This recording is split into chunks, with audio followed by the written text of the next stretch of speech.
જઈ રહી છે તો આ વખતે શોમાં શું હશે ખાસ તે જણાવવા અમદાવાદ આવી ગયા છે રણविजय सिंघा, नेहा धूपिया, प्रिंस नरूला અને કરણ કુંદ્રા।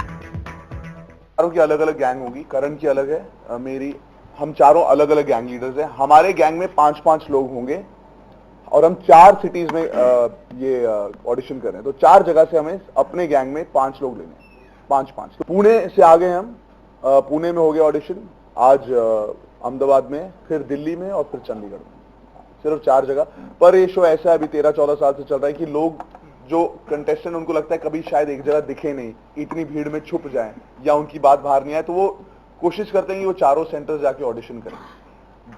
काफी साल ऐसे लोग हैं जिन्होंने एक भी ऑडिशन नहीं छोड़ा है। पहले 6 सिटीज में होते थे, वहां पर 8-8 साल, 10-10 साल, 6-6 सिटीज में लोग ऑडिशन पे आए और फिर वो 11वें साल सिलेक्ट हुए। जैसे पिछले साल सनी थे, वो 10 साल से ऑडिशन दे रहे थे। उनका मतलब शादी भी हो गई जब से शुरू किया था, उसके बाद बच्चे भी हो गए, उसके बाद वो दोबारा ऑडिशन में आया और फिर हुआ। सो आई मीन काफी लोगों की स्टोरीज हम काफी टाइम से देख रहे हैं। इट्स क्वाइट શોમાં એક ખાસ ફેક્ટર છે અને તે છે હરભજન સિંહ। પોસ્ટરમાં તો અમે તેમને જોયા પણ શું આખી સીઝન તે જ જજ કરશે? He is a legend. India world cup जीता, he was in the team, you know. उनके जो सिर्फ रिकॉर्ड्स नहीं है, उनका जो रवैया है खेलने का बहुत पैशनेट है। वो सिर्फ अपने लिए नहीं, वो पूरे देश के लिए खेलते हैं और वो जो पैशन से खेलते हैं, वो उससे रोडीज बहुत जुड़ा हुआ है उस पैशन से। तो इस बार वो आ रहे हैं, वो गैंग नहीं अपना इकट्ठा कर रहे, टीम नहीं, वो हम टीम इकट्ठा करेंगे, लेकिन उनकी स्पेशलिटी है वो दूसरा, वो गुगली। तो कभी भी हमारे साथ भी या कंटेस्टेंट के साथ भी आकर एक छोटा सा एक अपनी गुगली का पैंतरा आजमा सकते हैं। एंड वो इंटरेस्टिंग है हमारे लिए भी, हमें भी नहीं पता कि वो क्या गुगली फेंक सकते हैं, राइट।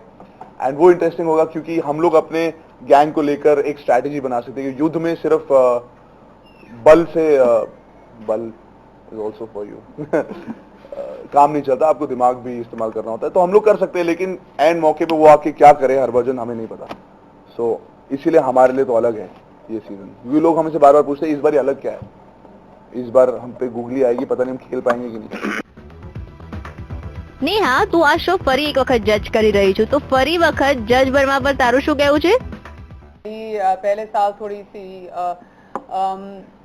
बहुत ज्यादा सपोर्ट दिया था इन तीनों लड़कों ने मुझे, और उसकी वजह से एक तो मुझे एक मजा बहुत आया जर्नी में। दूसरा मैं ये कहना चाहूंगी कि एक सेल्फ बिलीफ जो हो जाता है कि मैं भी आगे जाके लड़कों के साथ लड़ सकती हूँ, that experience it's amazing. Because जिनके साथ लड़ना चाहिए उन्हीं से मैंने सब कुछ सीखा है, पर बहुत कुछ है अभी भी सीखने को।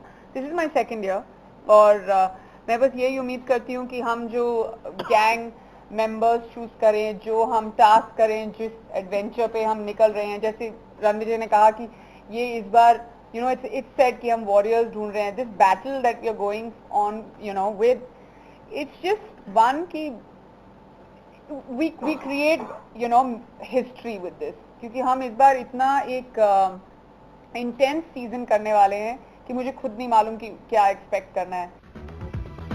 રોડીઝ બીજા રિયાલિટી શોઝ કરતા કેવી રીતે અલગ પડે છે?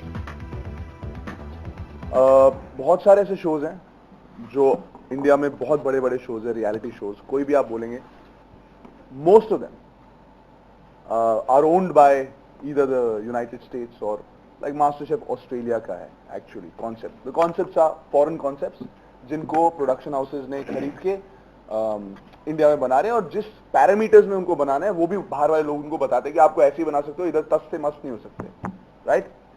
रोडीज एक ऐसा कॉन्सेप्ट है जो MTV इंडिया का ओरिजिनल कॉन्सेप्ट है और बाहर 19 देशों में रजिस्टर किया गया, क्योंकि जब वो बनाते हैं तो हमसे पूछते हैं।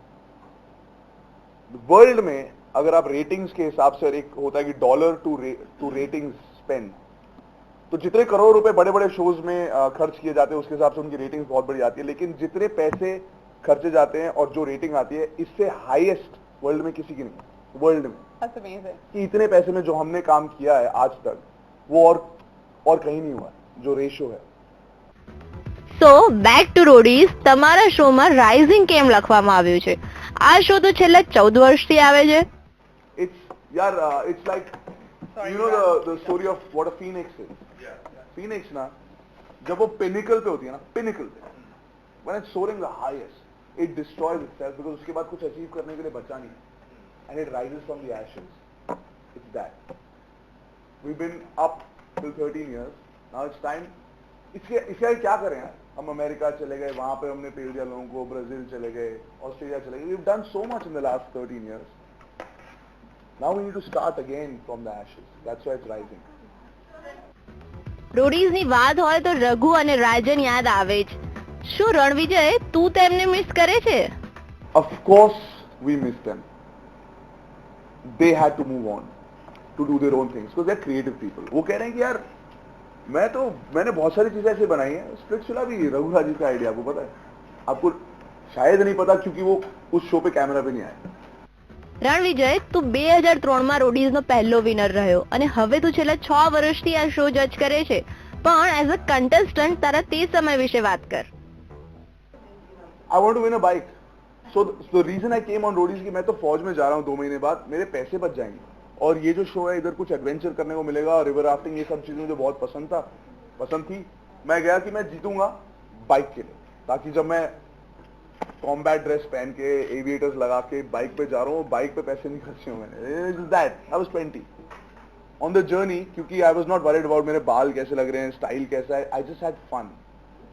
आई think I won because of that, and the reason was I was not camera conscious or कि मैं कैसे लग रहा हूँ. I was just being myself. MTV like that, and then they continued to work with me or groom me or do whatever. So I believe in taking opportunities. मैं हमेशा बोलता हूँ कि plan A, B, C, D सब होना चाहिए. आदमी का ये नहीं होना चाहिए अगर ये नहीं हुआ तो मेरी लाइफ खत्म है. अगर ये नहीं हुआ तो जब तक भगवान ने आपको क्षमता दी है कुछ करने की, you should keep trying. You should be a hustler. काम करते रहो. I worked in construction when I was say 18 years old in New York. I worked in stores. We've all done odd jobs. तो मेरी mom ने यही बोला था कि यार अगर इसे कुछ नहीं होगा ये अपने हाथ से काम तो कर सकता है. So you take opportunities and you make the best of them.